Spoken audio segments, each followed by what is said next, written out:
In a bombshell announcement, Sports Illustrated officially announces layoffs and a lot of other nonsense brewing at SI. We discussed the latest happenings. What's also happening going on with the ongoing Diamond Sports and Bally Sports bankruptcy case in wake of the Amazon $115 million payoff to get the networks back on television. Where will the A's play post 2024? A new wild card city has emerged, and college suing continues as the ACC officially sues Florida State University over exit fees. Plenty of that and more coming up on a Friday edition of Press Row right now.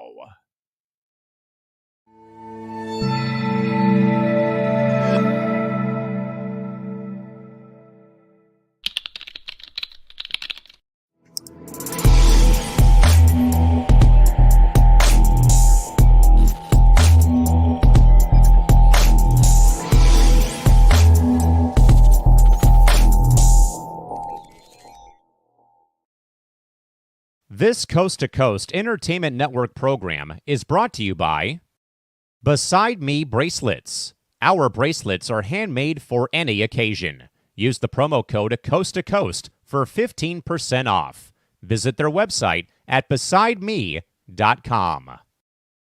Suzanne's Paparazzi Jewelry. With 24-hour shopping available, use the code 160920 and show her some love, like she showed us. Reaper Apparel Company, a commitment to live your most authentic way every single day. Visit reaperapparelco.com for more information and a look at all of their apparel offerings. And by Good Day Embroidery, your local source for custom embroidery, screen printing, and more. Log on to gooddayembroidery.com for more information.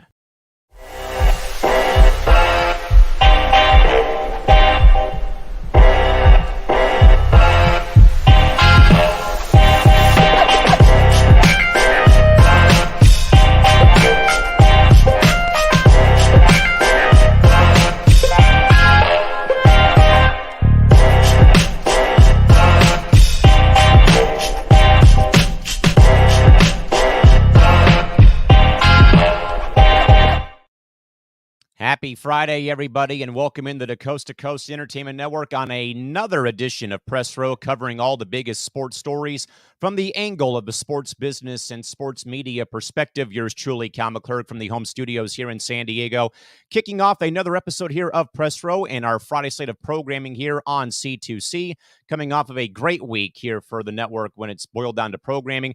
As always, though, folks, we'll take your live input again, questions, comments, or concerns. Feel free to fire away in the live chat box. We'll do our absolute best to read your commentary live on the air as our program does roll on here this afternoon. With that in mind, folks, let's not waste any more time. The big story of the day, folks, the ongoing issues now plaguing Sports Illustrated have reached an all-time high when it boils down right now to the layoffs that have that broke news earlier on Friday. Here, folks, though, is what we know at this stage right now. The Arena Group, the publisher of Sports Illustrated, has been facing serious financial difficulties after failing to pay roughly $3.75 million to Authentic, who is leading, or which has led to the end of its licensing agreement with Authentic. And as a consequence, Arena Group began laying off employees as of Friday morning. Per an email attained and acquired by Front Office Sports on Friday, the leasing or licensing deal began back in 2019 and required a $3.75 million payment from Arena Group. But after the payment was not received on Friday, Authentic ended its agreement with the Arena Group, which then purchased Sports Illustrated from the company Meredith for about $110 million 5 years ago. In the email, Arena Group's email said to staff, stated that some employees will be terminated immediately and paid in place of the applicable notice period under the union contract, and employees with a last working day of today will be contacted by the People's Team soon. With other employees will be expected to work through the end of the notice period and will receive additional information shortly, open and close quote. A Arena spokesperson also did not immediately respond to FOS when contacted about the layoff plans. We have reached the summit and the pinnacle, folks, of what has been a very chaotic few months here, if not couple of weeks, for Sports Illustrated, the Arena Group, Authentic, and all parties involved here. Let's not forget, folks, that we sat here on PR a couple of weeks ago and actually talked about the fact that Sports Illustrated, again, one of the most well-known, well-respected magazines out there, who has chronicled sports history for who knows how long, they were getting caught up, though, in AI usage, fake writer accounts, fake profile photos, and fake avatars of these fictional writers who were writing content for Sports Illustrated. I know it's one thing, folks, to tap into Chat GPT and tap into the AI to help you write an essay for maybe a class assignment, or even trying to help you out write slides for your podcast today, like I did this morning. But though, when you are also, in a way, though, going the route of robots and AI, though, for some of the biggest stories in sports history, more so recently being discussed here, we have entered, I think, a very, like I said, though, gray area. You can call it what you want to call it, though, folks. But I think, though, that this was inevitable. I think that how we have seen the collapse right now of SI, and like I said, though, too, during the segment, we talked about their usage of artificial intelligence. Who really out there is paying for an actual copy of SI nowadays, or any major publication, the local newspaper, a magazine that you get as a subscription, where, again, we all can read this via the web now. So I think that's mainly what I would probably say is my main concern is, okay, the AI usage is one thing, the fake accounts, all that sort of stuff. Okay, that's one thing. I totally understand that. But I also do wonder, though, about supply and demand when it boils down to people actually buying the copies of SI, Time Magazine, the New York Times, the local newspaper. Like, where are the numbers right now, though, with how people have actually bought an actual copy of Sports Illustrated within the last, I'd say, 4 to 6 years, maybe, if not recent 2 to 4 years, perhaps? So I think that this was sadly inevitable. And I know as well that there was a leadership change, I believe, too, with the Arena Group, who owned SI. But again, folks, to run down some of the bullet points again here once more, again, Arena Group, the publisher of SI, has been facing serious financial difficulties after failing to pay Authentic, one of the parties involved here, $3.75 million, leading to the end of its licensing agreement. And as a consequence, Arena Group is beginning to lay off employees as of today. On Friday, again, that story broke. Really, I'd say like around 8 o'clock, 9 o'clock, 10 o'clock local time here in Southern California. And again, it was kind of a shock to me, because I say that, and I think we all agree here. If you're a sports fan, SI, in a way, was a thing that you would buy, but also it was there telling you the stories of some of the biggest stories in sports history. You know, I think back to, famously, the 1980 Miracle on Ice, about how that legendary photo that was taken became the cover of SI for that issue, after Team USA, this ragtag group of college hockey players, goes out there and beats the biggest, baddest hockey juggernaut of the 70s and 80s in the Soviet Union, at a time of ongoing political tension and global crises, the Cold War going on, all the stuff at home with Jimmy Carter as the president. How that moment captured in time on SI is a defining moment, not just of the 80s, but a defining moment, I think, of sports history. Furthermore, again, per the email that was acquired by FOS on Friday, the deal for licensing began back in 2019 and also required a $3.75 million payment from Arena Group. After the payment was not received, Authentic began to end its agreement with Arena Group, which bought SI from another company called Meredith for $110 million over 5 years ago. And again, partially that email that was obtained by FOS on Friday reads, quote, unquote, some employees will be terminated right away and paid in place of the applicable notice period until under the contract, or underneath the union contract, I should say, with employees also with a last working day of today will be contacted by the people team soon. And other employees will be expected to work through the end of the notice period and will receive additional information shortly, open and close quote. Again, that email was from Arena Group to its staff today, which I think closes, folks, a big chapter in sports media. The shuttering now, it seems like, of Sports Illustrated, on top of the shuttering fairly recently of the New York Times sports department, bought out by The Athletic. Those are two very key pillars that we have now lost in American sports journalism. Now, again, we can look at we can go down the rabbit hole about AI becoming a thing. And I did read a story actually on Yahoo about earlier in the week that one of the top 10 jobs that AI could replace is journalists and journalism in general. So again, in perspective here, as of Friday, we now have the New York Times sports department being run by The Athletic, deal done years ago. Now we're losing Sports Illustrated. Again, probably two of the biggest sporting publications. New York Times newspaper is one thing, the sports department's one thing. But we're also, in a way, losing journalists. I think of Frank Iasola, who lost his job when the Times elected to basically, in a way, cut down their staff years ago and go the route of wire service with Reuters and the AP to cover, the Yankees on the road and not sending a beat writer to cover the Yankees on the road, for example, or the Knicks on the road or the Nets on the road or the Rangers or the Isles or the Jets or Giants even. That now I think we can, look, though, at maybe that controversy that did occur, though, earlier on in the in the last month or two, when we broke that story about SI getting caught with the usage of artificial intelligence. I'm not saying that's the full downfall, folks, of the SI layoffs, but it certainly, though, does begin to kind of get the gears grinding here, especially after I read that story, though, that journalism is in the top 10, though, of replaceable job positions where humans will not be in that role for artificial intelligence and fake writers covering these stories. Part of me does kind of blame that a little bit on SI for what's gone on recently, and that we're losing a lot of very credible sources with this publication, and also that we're losing a little piece of Americana. Again, the fact that so many big-name sporting stories have been on the covers of Sports Illustrated over the years, it's almost, again, like part of Americana dying. It seems like today with, again, the layoffs here today of SI.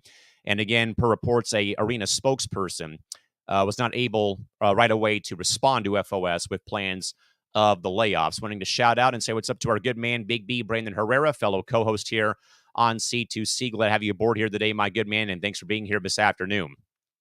But again, folks, very, somber day, sad day, rough day if you are in the sports media industry again, seeing in a way once more layoffs coming today to Sports Illustrated. And also, again, I more worry, folks, about the cascading effect here, mainly for the fact, again, SI being, again, caught in the limelight of the artificial intelligence usage, the fake writers, the fake portfolios, the fake profile photos even,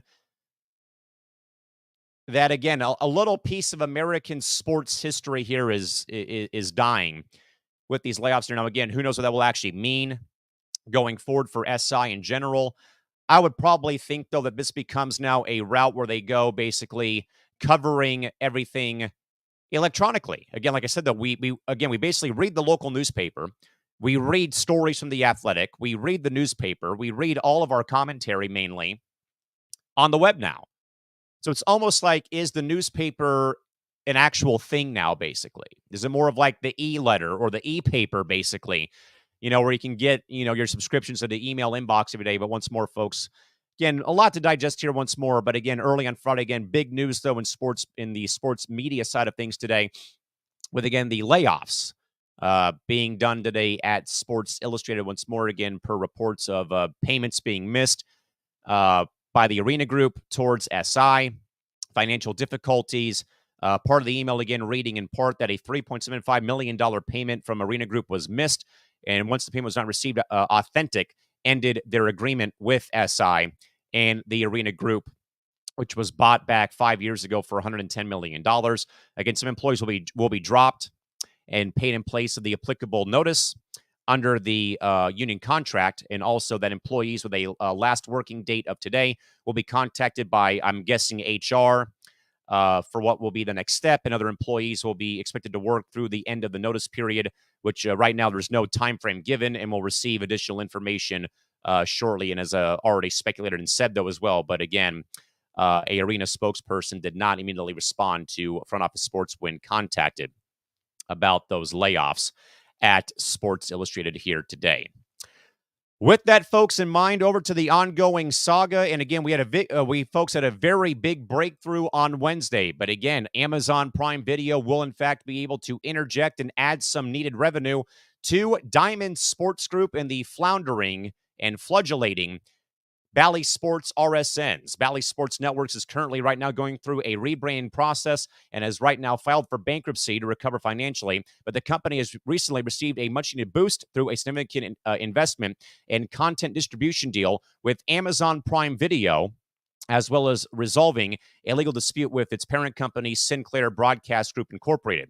As part of its new deal struck on Wednesday, but it's still, though, pending some other litigation going on, Amazon will now invest over $115 million in bankruptcy exit financing and receive 15% of the company. They will also have the option to invest another $50 million within 9 months of the restructuring plan's completion, though right now it is still not certain, or it is still, though, uncertain about which Major League Baseball teams will be covered for the upcoming season, as Bally Sports Networks right now is working hard to expand their coverage. But unfortunately, last season, as we know, the Padres and D-backs were dropped and lost their contracts with their Bally Sports RSNs, which again, folks, goes to a point that we talked about a little bit on Wednesday on Sports Minute.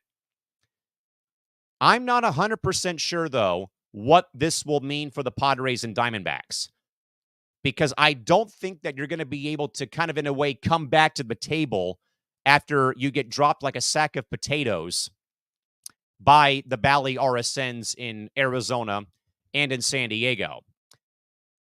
But I do know that there is still some resentment. I don't know why there is, by the Major League Baseball front office, because you literally have Jeff Bezos and Amazon saying, we want to help you out here and keep games on local TV. And baseball is still not on board yet. I read a lot of commentary on Wednesday when the news broke, though, that they're not fully still on board for this deal, which I think is a bunch of malarkey. The NBA, though, and NHL are going to be fine for the remainder of this season. We'll see how it plays out for next season. But I more, though, am still concerned, though, about what this will do, though, and what this means, though, for teams who've already lost their contracts, a la the Padres and Diamondbacks, because I know that they're not with the Bally Sports portfolio. And again, I think Chris even brought up, though, on last week's PR episode when we talked about that this week was going to be huge. Like I said, this was going to be a very, very huge week, though, for the case. Again, there was supposed to be a hearing today, and that got axed off the schedule because of the deal that was consummated on Wednesday, which still, though, needs to get finalized, and some more things need to be ironed out, and then I's can be dotted and T's can be crossed. But still, though, the main concern I have here, though, is, okay, that's great and all, but what about my hometown ball club in San Diego? Or what about my hometown ball club if I'm a D-backs fan?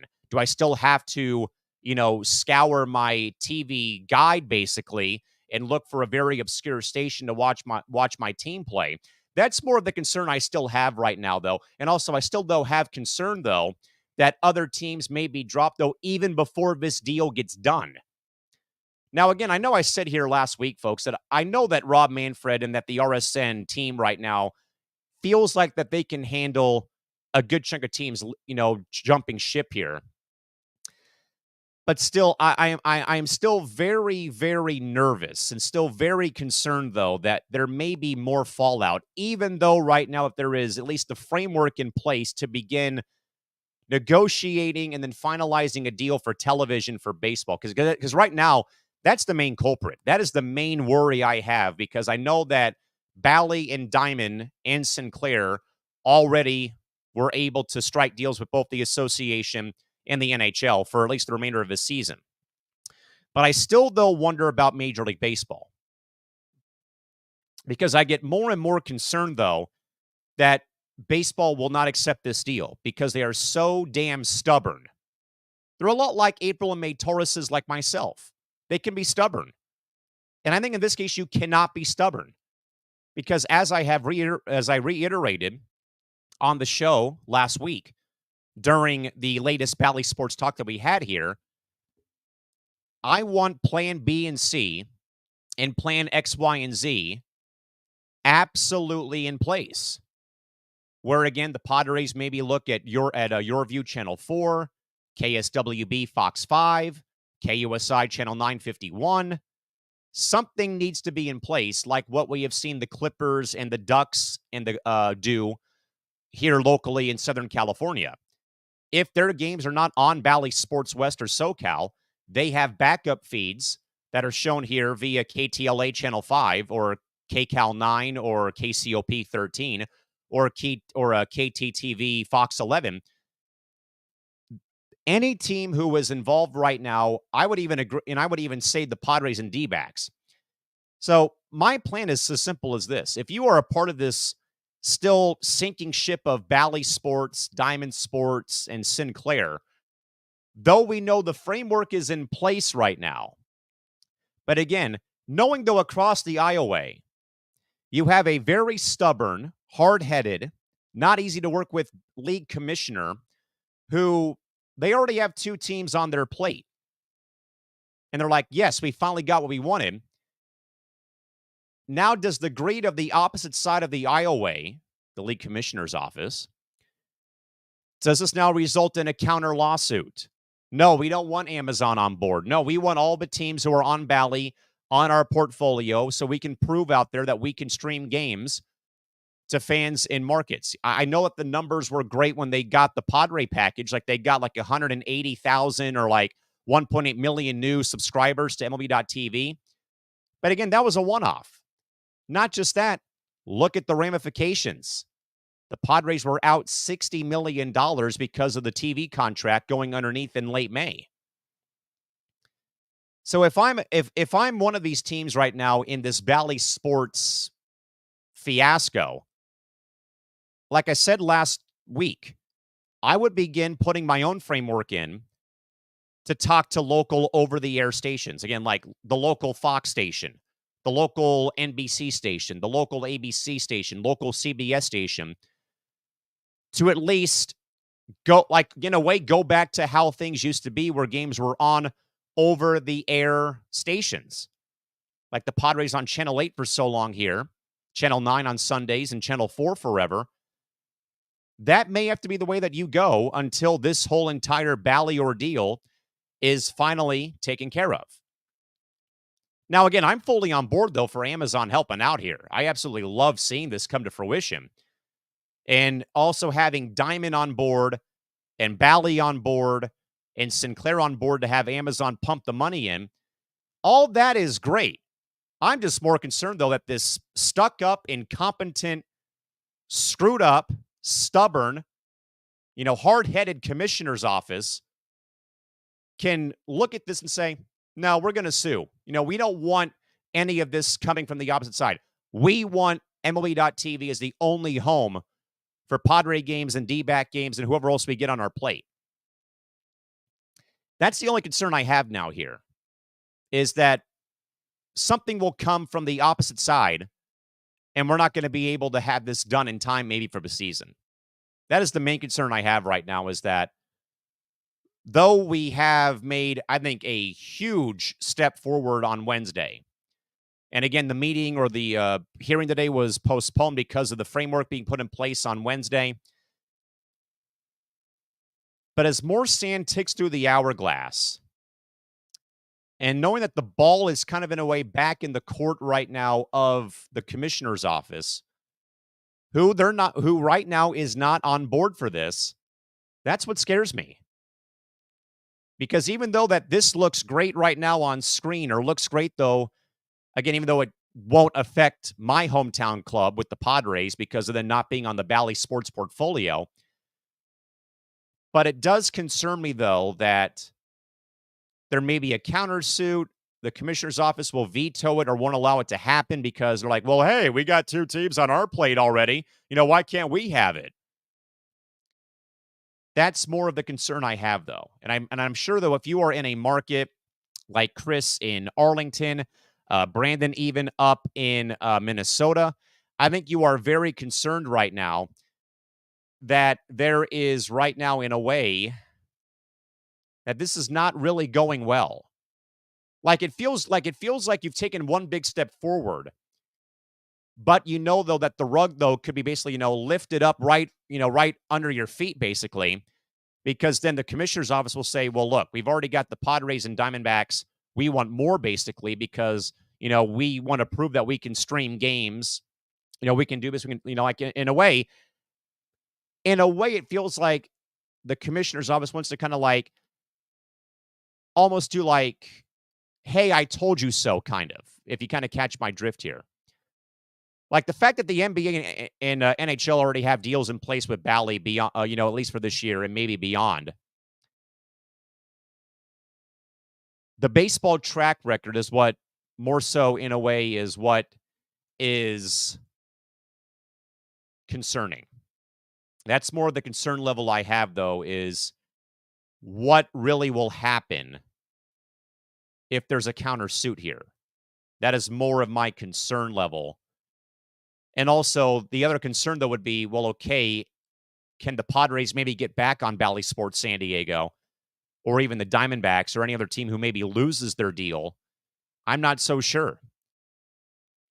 But again, folks, once more, the Bally Sports regional sports networks currently right now going through a rebranding process, which, by the way, folks, also did leave me. I did leave out one key note.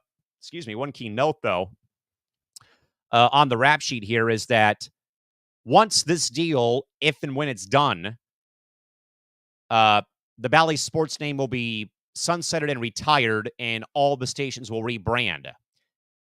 Now, I don't know if it becomes Amazon Prime Sports San Diego or Prime Sports. I would think they would. I think it would at least keep the Prime name because it will be on Prime Video. But also, are we at all surprised, by the way, that it's Amazon? Forget Jeff Bezos in his checking account. Amazon already owning rights to the NFL TNF package on Thursday, select NASCAR races, Premier Boxing Championships are shown there. Like, Amazon's got it going right now. And I'm all for it. I mean, I know that there's been a lot of speculation maybe eventually that we'll have a pay-per-view Super Bowl probably on Peacock or on Paramount Plus or on Max or on any of the streaming platforms for maybe $200. And I know I had my reservations and my concerns about that Chiefs and Dolphins game being on Peacock only last week, where I think it was like 23 million viewers deep. And I think there was a poll put up at like 61% of that 61% of sports fans said they would buy a plan to stream games if it boiled down to that. So it would not be called Bally Sports. I would think it'd be like Amazon Prime Sports or Prime Sports or Amazon Sports, or it's going to be a different name, though. But again, folks, though, certainly a major shakeup, though, to a very lengthy case we've been following here once more. But again, the Bally Sports RSNs is currently going through a rebrand process and has filed for bankruptcy to recover financially. However, though, the company has recently received a much-needed boost through a significant investment and content distribution deal with Amazon, as well as resolving a legal dispute with its parent company, Sinclair Broadcast, Inc.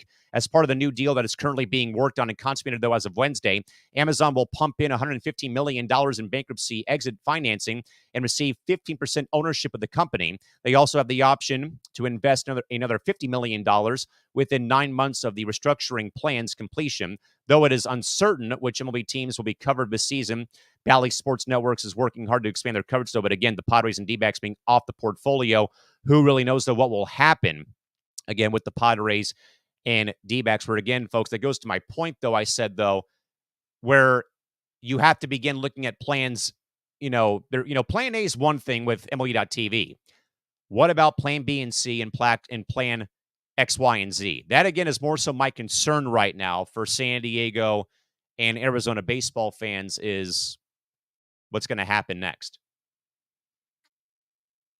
because even though having Bally kind of in a way getting rescued here by Amazon, still a little sketchy. With that in mind, folks, where in the world will the Oakland A's play games beyond 2024? A wild card has entered the mix. The Oakland Athletics are searching for a temporary home, or homes for that matter, while waiting for their new stadium to be built in Las Vegas, Nevada, set to open up in 2028 with their contract with the Oakland Coliseum set to end after the 2024 season. But a very earth-shattering announcement came out earlier on Friday and late Thursday night that we know the team is exploring options, but 2 and 3 new ballparks have opened up, folks, as a potential spot to keep to move the team to, while the new 35,000-seat Vegas ballpark is being built in Las Vegas, Nevada. The A's executives right now are touring various AAA ballparks this week, including, Sutter Health Park in Sacramento, California, the current home of the Sacramento River Cats, the AAA team for the San Francisco Giants, along as well with Smith's Ballpark in Salt Lake City, Utah, the home of the Salt Lake Bees, the Angels AAA club, and Greater Nevada Field in Reno, Nevada, the AAA home of the Arizona Diamondbacks. A's team president Dave Cavall has also previously mentioned options like Oracle Park in San Francisco, where the Giants currently play, or extending the lease of the Coliseum, or moving to Vegas, to the Las Vegas ballpark, the home of their current AAA ball club, the Aviators. Furthermore, the Las Vegas Review-Journal also reported that all possibilities are still on the table. Staying, though, in the Bay Area would allow the A's to keep their local media deals with NBC Sports California on local television. Man, oh man, what a mess this has become. And I know, folks, that Brandon and Tim on Rankum, I believe, last week had a very, I think, great and logical point that there should be language in contracts where teams cannot relocate because of the stadium conditions.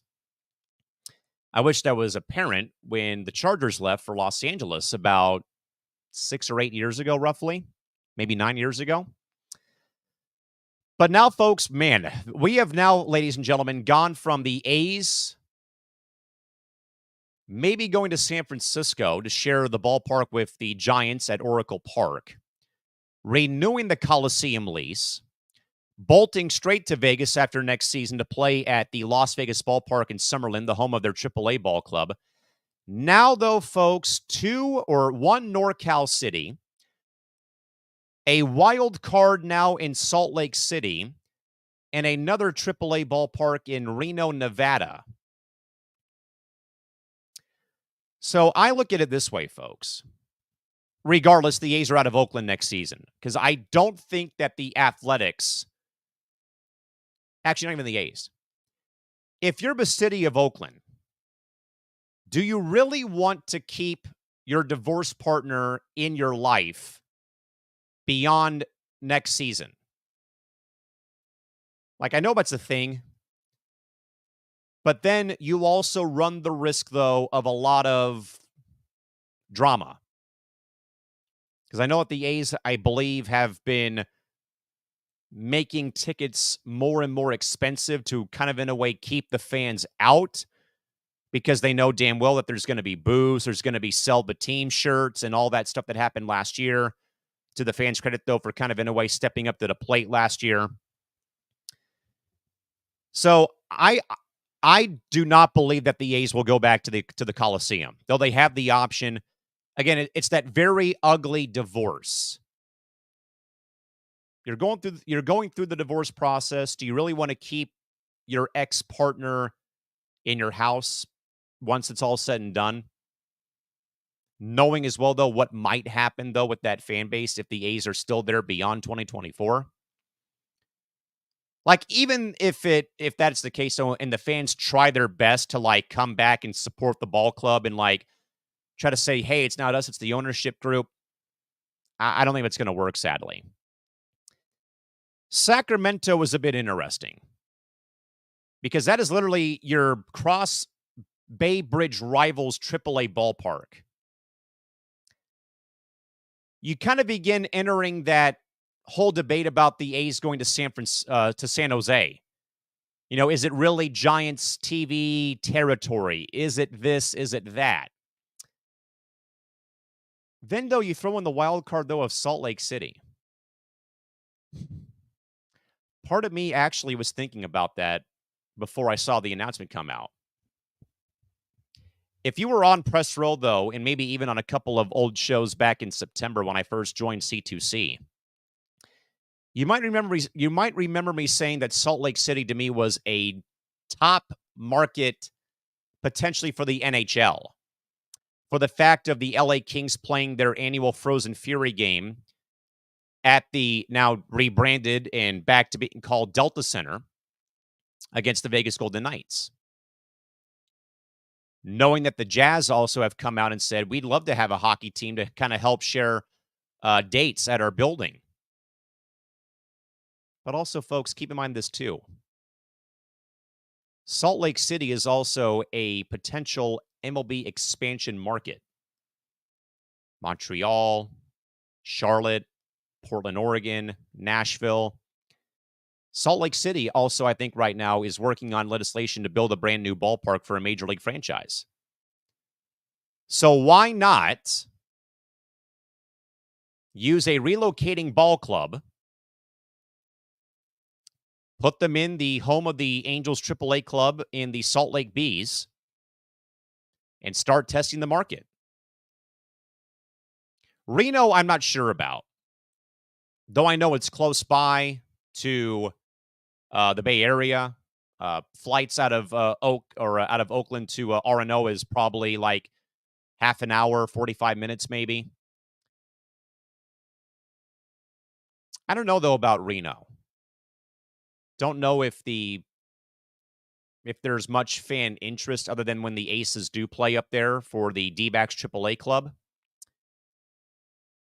But I would think though, honestly, logically speaking, on the tier system, A's go to Vegas and play in Summerlin at the Aviators ballpark. The A's go to Sacramento to stay in the Bay Area. A's go to Salt Lake City. A's go to Reno. A's stay in Oakland. That is probably what I would think is my best guess. Again, if you want to kind of begin to lay the foundation, if you want to try to, again, begin stirring interest, season seat sales, any of that sort of stuff, though, you go to Vegas and you begin testing things out. Now, I do know, again, folks, about this public referendum right now that is brewing about the Teachers Association wanting to put the public money portion of this new 35,000 seat ballpark for the Athletics on the November ballot in 10 months. But again, though, even despite that fact, though, and despite maybe the incompetence of Fisher and Caval, look, the owners are already on board for this move. All 30 owners signed off in November saying you're free to move about the country and go to Vegas. So the most logical option, in my opinion, is simple. You go to Vegas. You go to Vegas. You split the time with your AAA ball club. You don't have to worry about calling a guy up to Oakland out of Vegas. You have the team there in the same freaking stadium, for God's sakes. But again, you start in a way like saying, hey, we're coming. Not like Deion Sanders is, because you're probably going to lose 110 games next season. But like, hey, the Oakland A's are coming soon. We're coming in 4 years. Come watch us play right now at a ballpark you already know about in Vegas. You start driving up support. You start getting people on board. You start getting your name and branding out there in Vegas. I think it works. Again, I know it's a AAA ballpark, but I mean, come on now. I hate to say it, but look at the A's attendance over the past several years. If minor league hockey teams are outdrawing a major league baseball team, yikes. So again, logically speaking, best option for me, A's go to Las Vegas. Logical option number 2, A's stay in the Bay Area and go play in Sacramento. I know about San Francisco, but I would probably put that at the bottom of my list. You go to Sacramento, again, AAA ballpark. Might be able to lure some new fans in though for the run of the mill right now. But again, though, Sacramento, Giants affiliate, natural rival interleague is the A's. Again, you still though would be in the market up in Sacktown. You're still close by. Then I'd go A's go to Salt Lake City. Test the market for potential expansion. Again, there's legislation in place right now, perhaps for a new ballpark to be built in downtown SLC to bring a potential franchise to Salt Lake City. Then I would go A's share Oracle Park. Do the Giants really want to share their ballpark with their chief rival in the American League? I know the Angels did it, folks, for 5 years or 4 years back in the day when they first came into MLB with the Dodgers. But again, not so sure the A's or the Giants would be on board for that. Then I would say A's go to Reno. I think it's just too far out of the way for that to happen. And then A's stay in Oakland. Again, it'd be too much of a nightmare, too much nightmare fuel for a fan base to riot, a fan base to really, things can get ugly here is what I'm kind of getting at. And I think we have seen that, folks, plenty of times recently. I applaud the reverse boycott of the sellout game that they had against the Rays. I applaud every fan out there, myself included, though, who maybe has supported the Sell the Team movement. Because, again, I am in the same exact boat as our athletic fans out there, where, again, I have seen a team leave my market. And Oakland has seen the Warriors go back to San Francisco. They have seen the Raiders go to Las Vegas. And now they're about to probably, and now they're going to be seeing the A's go to Vegas, more than likely. Again, it's that very weird paradox, though, of like, you just got divorced, but you still want to keep your partner in your house. I don't think that's a mess that either party wants to have. And I view it more from the perspective, I'd say, of the city of Oakland. In a way, you want to be done with this team after the lease runs out. As much, though, as you may want to kind of be there and support them beyond 2024, there's just too much toxicity in this mess. So again, if I'm going to rank what I think is the best options for the Athletics, A's go to Vegas, A's go to Sacramento, A's go to Salt Lake City. They share Oracle Park with the Giants. They go to Reno. They stay in Oakland. Because, again, I just don't know, though, if the city council, nor even the franchise, and not even, I don't know. But, again, that's what I think would happen here. Again, I think that Sacramento is the best plan B. Again, I think you do have to go to Vegas first and foremost to, again, at least begin to, to at least get the word out there that, hey, we got Major League Baseball coming here T-minus 4 years. So logically, that's where I would go. I go A's to Vegas first overall. Keep the team in the Bay Area, but not in Oakland. Put them in Sacramento as number 2. A's go to Salt Lake City. Test the market for a potential expansion, maybe in the next 4 to 8 years. They share Oracle Park. They go to Reno, stay in Oakland. Again, I think that the Giants just don't want to be on board for a repeat of what the Angels and Dodgers did back in the 60s. And I don't think that you would want to share it with their chief interleague rival. Reno, I just think, is a little bit too far-fetched. It's already an established fan base with an established team. Too far out of my liking, I think.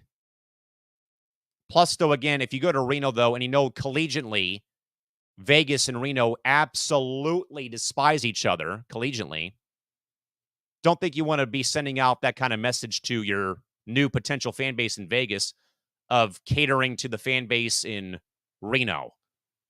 It's a lot like San Diego and LA. You don't want to be doing that. Plenty of thoughts here at this rate. My good man Ryan Pond says the whole Bay Area is one big dumpster fire. Facepalm emoji. And I think, though, Ryan, I more agree with you because I think I was a bit more perplexed, though, like Buster Posey coming out and saying, well, the reason why that no one has signed with the Giants is because of the problems in the city. If anyone's been to Oracle Park, have you seen how far away from, like, the Coit Tower and the Transamerican Pyramid it is from, like, the heart of the city? Like, I don't think that's the issue. I think the issue is just the fact of, like, Bay Area or Los Angeles. You know, I mean, that's more of a thing, though, than I didn't really quite get that whole entire ordeal there. Ryan also says that Utah would definitely support a team at the SOC. The Bees have a great following as well. Definitely, I agree, man, in regards to that. Again, though, Ryan, that's why I think, though, that I would go Salt Lake City third on my ranking list of what I think the A's should do, though, is, again, if Salt Lake City wants in, and I think, Ryan, you might know more than I do, but I believe that there is right now legislation in place right now being worked on for a potential new ballpark for the Bees, I think maybe in downtown, not so much in the outskirts of SLC, but also that they want in, though, on Major League Baseball. I definitely think, though, that is a thing, though. Like I said, though, Ryan, and the reason why I go A's in Vegas number one on that list, though, you got to begin drumming up support, though, for this team going to this new market. And I think even the sight of the A's going to Salt Lake City, even, Ryan, begins to drum up support, though, for a potential expansion bid from any potential suitors. Maybe the Jazz are involved in some way, or the family who owns the Bees is involved in some capacity. Like, I do think that is a good thing to do. That's why I think, though, Ryan, I've been so on board, though, with the NHL having the Kings play that exhibition game in Salt Lake City to test the market. Maybe if the Coyotes move out of Arizona, if they expand beyond 32 teams to a 34 or 36 team league, who really knows? Also, my good man Pablo Whitman writes in, hey, Cal, do not know if I can attend your event on March 22nd. Might be in Mexico on vacation, but go Goals and congrats on your accomplishments. Great to hear, my man, and thanks for your support. And also, Brandon says, sadly, Cal, maybe the Oregon Cougars, we cover here on C2C, draw more fans in the Oakland Athletics. And then Brandon says, why not the Montreal Athletics? I wonder, Brandon, and I also think back in a way before we move on to our last topic. Does anyone remember back when the Blue Jays fairly recently played that exhibition game at the old Stadio Olimpico, Olympic Stadium where the Expos used to play, though, and how it was a sellout? Part of me would wonder, though, Brandon, that there would have to be a lucrative price tag and a lucrative ballpark would have to be built to make that work. I think the Labatt Brewing Company and Molson had a hand in a potential new ballpark that was going to be built for the Expos. But I think, though, that Montreal needs to be in line. I would have thought that more, though, Brandon, for Tampa Bay, more than the Athletics even. But certainly, I think Montreal, though, is number one when it boils down to expansion, without a doubt. And also, Ryan says that former big leaguer Dale Murphy, wow, Dale Murphy is actually spearheading the MLB to SLC movement per KSL-TV in Salt Lake City. So, hey, we'll keep an eye on that story about Dale Murphy being involved with the potential bid for Salt Lake City. But again, folks, the Oakland Athletics, again, have plenty of options on the table once more for a potential relocation out of the Coliseum after next season. Again, there's been talk about them staying in Oakland. There's also been talk of them going to AAA ballparks in Sacramento, Salt Lake City, Reno, or in Vegas, or staying beyond 2024 at the Oakland Alameda County Coliseum. With that, folks, in mind, to one final story, them versus you versus me. The ACC has now sued Florida State as of Tuesday, filing an amended complaint against FSU in a North Carolina Superior Court. The complaint seeks damages from FSU for several breaches of critical promises and obligations, raising questions about FSU's right to have leadership in any ACC position. This 55-page court filing in Mecklenburg County is part of a longstanding dispute between the conference and the Seminoles over the school's challenge to the league's grant of rights. Initially, the ACC filed this claim back before Christmas time to defend the league's grant of rights, which runs through 2036, with a day later, the Seminoles filing a lawsuit in Leon County, Florida, alleging that the ACC has restrained trade and breached the contract, citing years of mismanagement in the league front office. The Seminoles also claimed that it would cost about $572 million to leave the conference without some type of legal win or settlement between the sides. The school also alleges chronic finance mismanagement and bad faith in its initial 30-plus page lawsuit. This is also the culmination of nearly a year's worth of public statements by FSU officials about departing the conference, with the school threatening to leave unless there were significant revenue distribution changes to the ACC models. You know something? I remember saying on here after FSU's football team thoroughly embarrassed their university and their alma mater, and for that matter, their boosters and donors, when they got their doors blown off by a 60-point loss to Georgia in the sore loser bowl, as I called it, and how FSU played in that bowl game like a bunch of sore losers in that bowl game. And now here we are again with another lawsuit. Can Florida State get out of their own way right now? Obviously not.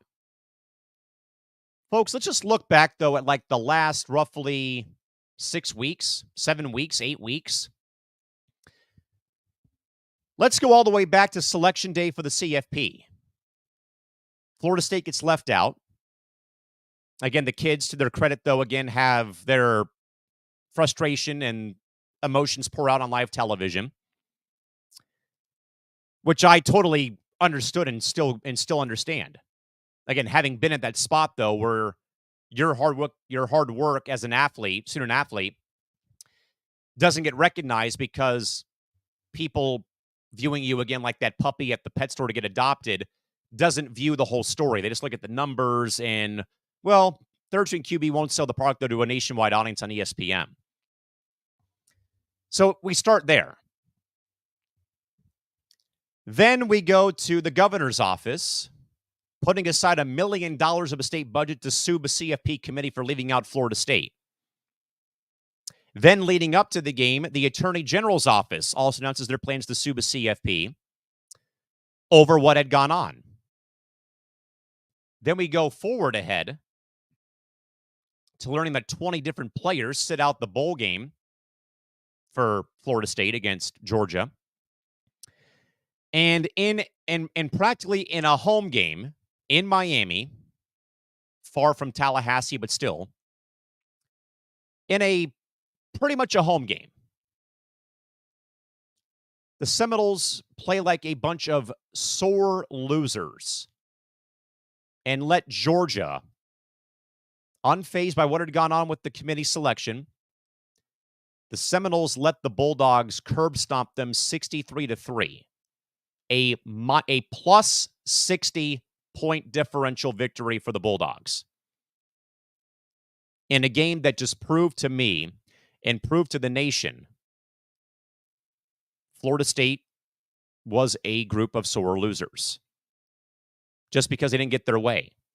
Again, I did not agree, though, with the fact of the governor's office wanting to sue the CFP and the Attorney General's office getting involved. Now, here we are here with FSU now. About 20 days ago, following this lawsuit, wanting out of the ACC.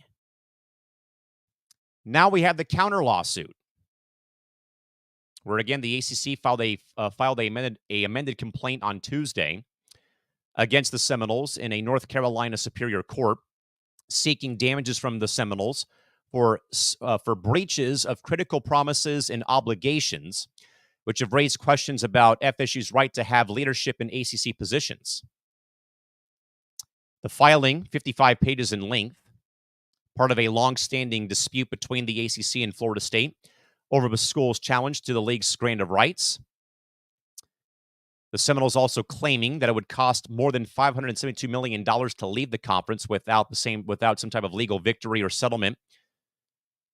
and then alleging chronic financial mismanagement and bad faith in the initial lawsuit, and the culmination of a year's worth of public statements by school officials about departing the conference.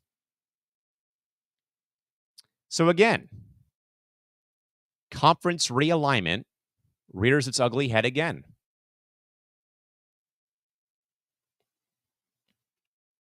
School also threatened to leave unless there was significant revenue changes to the distribution of revenue. Florida State can talk a big game all they want, but are they one of the perennial powerhouses of the ACC in football? I don't think so. I would think Clemson and then the rest of the field. Yeah, FSU's competitive. Miami isn't what Miami used to be. It's almost like suing just to sue at this rate. And again, I don't, folks, see a clear path here as to how or if this realignment is going to work. And also, where else is FSU going to go? You really want to try to go to the SEC?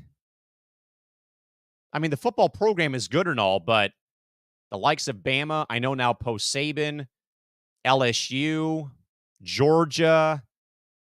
I don't know, though, if that really works out. But also, part of me does wonder, though.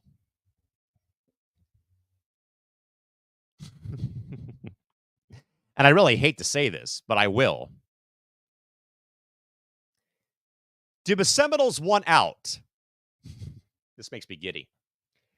Does Florida State want out of the ACC because the governor hates the California State governor, and they know damn well that Cal and Stanford are joining the ACC next season? Oh, man, I cracked myself up. But that just came to my mind. That literally just came into mind. The fact, knowing now that we have Cal and Stanford defecting the Pac-12 to go to the ACC next season, does the governor's office really want FSU to move out of the conference for the sheer fact of DeSantis hates Gavin Newsom? I really hate to play that card, folks. But honestly, if that's the case, that is absolute pure comedy. If that's the case. If that really is a factor in this lawsuit now against the ACC, if there's something behind like behind closed doors, like the school president's on the phone with the governor's office saying, hey, you should move out of the ACC because the governor hates the governor of California and there's 2 California schools joining the conference next year. Now, again, folks, in all seriousness, no, I don't believe that's a factor. I do believe that the addition of Cal and Stanford is a bit of a part of it, though, because of now that cross-country travel. But again, though, Big Ten's doing it, though, with USC and UCLA, and then the Big 12 will have it as well, though. But again, they're still kind of close by, though, again, Arizona, ASU, and them moving to the Big 12, though.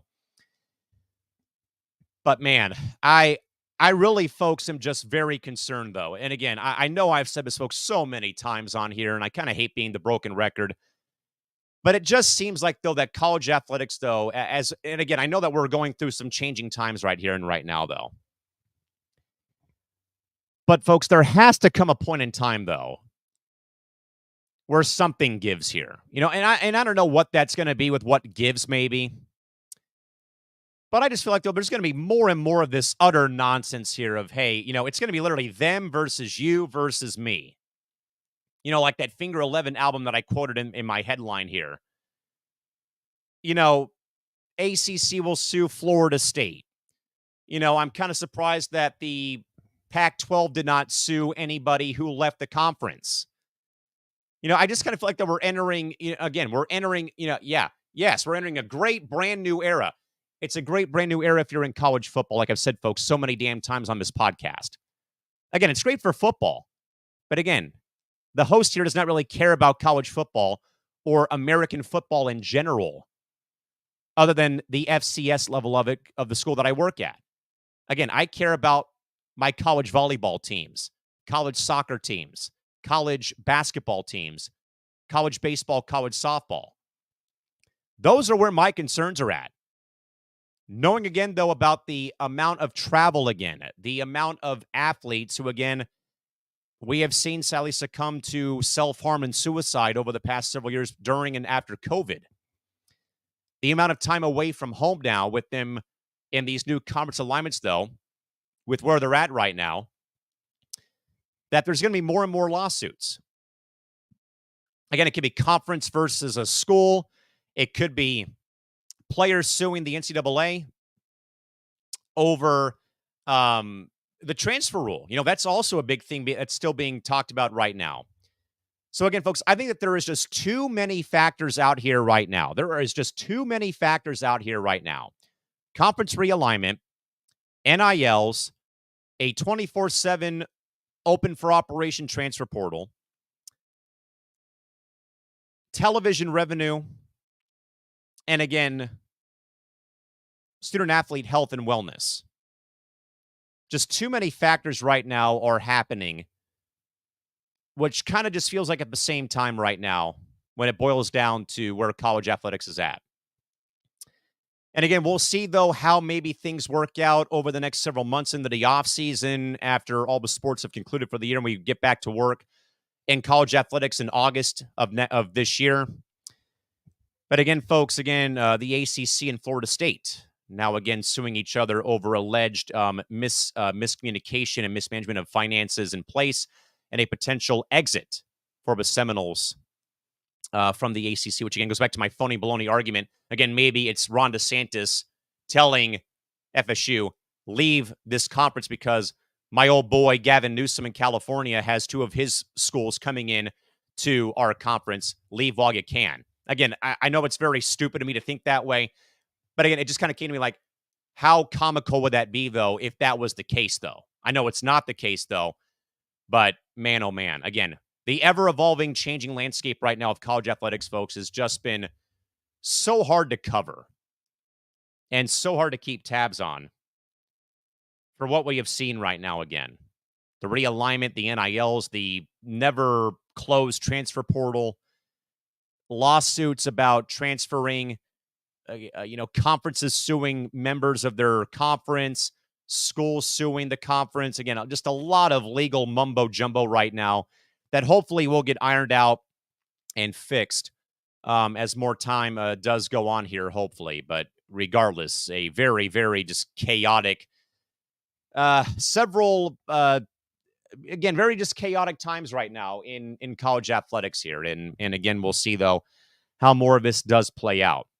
With that, folks, a big thank you to both Brandon Herrera, Ryan Pond, and Pablo Martin Carlos Whitman for joining us here today on our program. Our next programs, folks, for Press Row come your way next Thursday and Friday for a back-to-back next week here at 2:30 Pacific time back here on Coast to Coast Entertainment. But again, folks, big ups again once more to our good viewers today. Again, to Big B, Ryan, and Pablo for tuning in today, folks. But again, we'll see you back here next Thursday, 2:30 p.m. for our next episode of Press Row. Again, covering all the big stories of the sports day via the angle of sports media and sports business. With that, folks, Callan McClurg signing off from San Diego. Have a great sports weekend. See you back here next Thursday and Friday, folks. Till then, take care and have a great weekend. Till next time. Bye-bye.